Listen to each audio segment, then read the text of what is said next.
Well, for more on the situation in Syria, I can now talk to Lawrence Freeman from the Executive Intelligence Review magazine, joining us live there in the States. Well, Russia has said that the UN Human Rights Report on Syria doesn't reflect the real situation in the country. What is it that worries Russia and China over the UN stance? Both Russia and China are correctly worried about what is behind the policy in Syria and also Iran. Unfortunately, President Obama is acting on a British geopolitical plan to force a confrontation with Russia and China, a military confrontation of which Syria and Iran would merely be the initiation point. But the real goal is a war to stop the progress that Russia and China are involved in. And of course, this could result, and I think the Russians and the Chinese are aware of this, this could result in World War III. So it's extremely dangerous, and measures have to be taken now to stop these policies by President Obama and the British.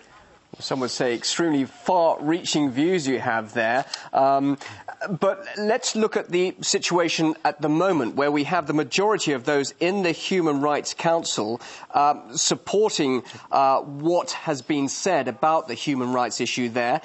What do you think, then, could happen next? In what way would this prompt the next move from the UN Security Council?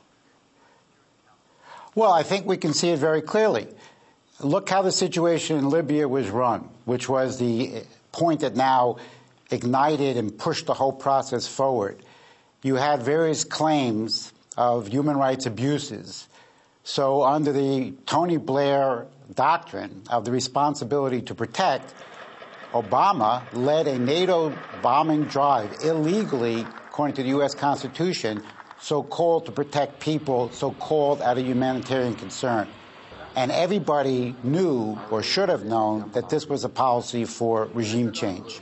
And that's what we're looking at here. And now I think you've seen the recent involvement again of the International Criminal Court, which is a total creation of George Soros.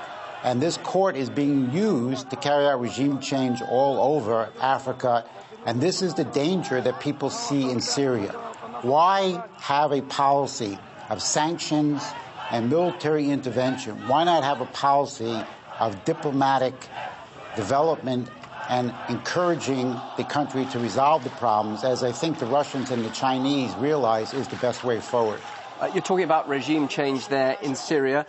Regime change was indeed affected by what the NATO did during the Libyan conflict. Now, the UN Human Rights Chief has actually called for urgent action to protect civilians in Syria. That is reminiscent of what was said in Libya, wasn't it, or about Libya, when that no-fly zone was imposed?